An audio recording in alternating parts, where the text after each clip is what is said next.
Welcome back. This is volume number 7 of this series. On this show, I discuss a few songs that I love that for whatever reason, I think you might not be familiar with, and this is one of my favorite episodes in a while. On today's schedule, we have 3 songs all from 2019, all from very different genres, and also from pretty different levels of popularity. This is Great Songs You Might Not Know.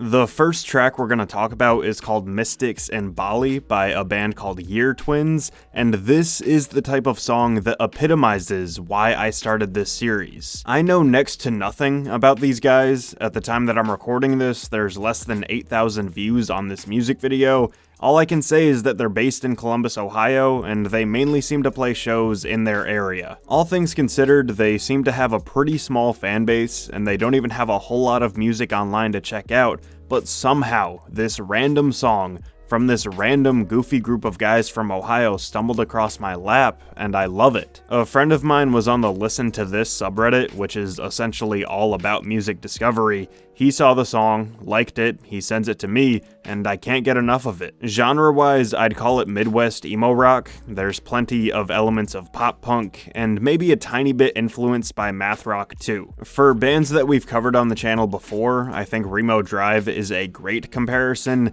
and then for bigger, more well-known groups, I hear a little Modest Mouse, maybe American Football, a little Blink-182, etc. The lead singer slash lead guitarist absolutely kills it on this entire track. The style of his vocal delivery is nostalgic for any lover of early 2000s pop punk, and his guitar playing is top-notch too. Just from this music video alone, you can assume how incredibly DIY this group feels. There's something really magical about finding a band that is so real and so authentic, and yeah, be sure to check them out.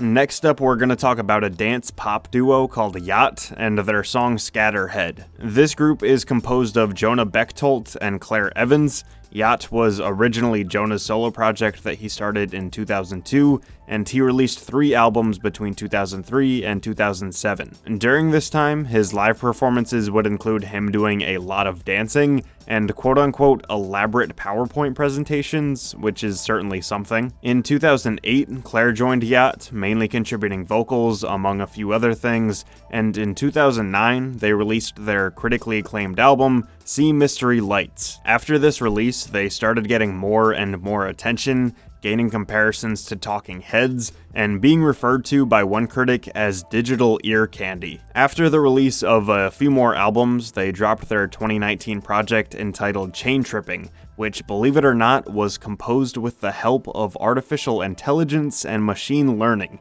Seriously.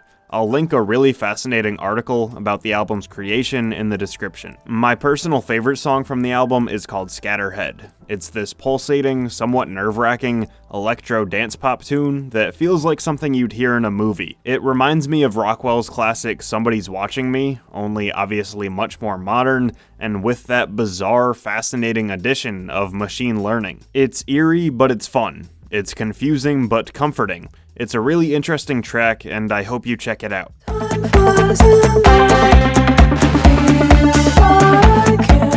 Last but not least, I want to mention Nilufer Yanya and her song Tears. This whole album has gotten some big attention in indie communities, but I just want to double check and make sure all of you know about it too. Nilufer Yanya is a young, up-and-coming British indie rock singer, and her 2019 debut studio album Miss Universe is one of the best projects of this year. She's got a unique voice, there's always plenty of emotion, we hear a lot of soulful elements within her stuff, and she's able to express herself through music in ways that feel one of a kind. I always talk about loving weird little quirks that singers have within their deliveries, and Nilufer does this sort of yelping slash singing that hits home for me every time. It really doubles down whatever emotion she's portraying within a given song. Now onto my favorite track on the album. Nilufer has described the song Tears as being a mixture between an 80s synth vibe and an old school Weezer track. which is a match made in heaven for me,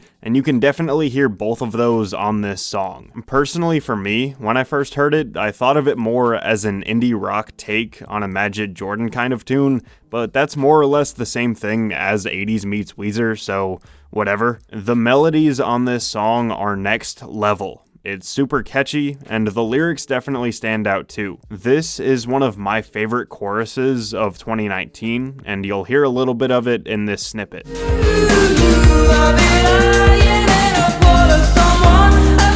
I really hope you check out all three of these songs, these musicians, these albums, etc. They all deserve it. Be sure to leave a comment for what you might want to see in a future episode, and thanks for watching.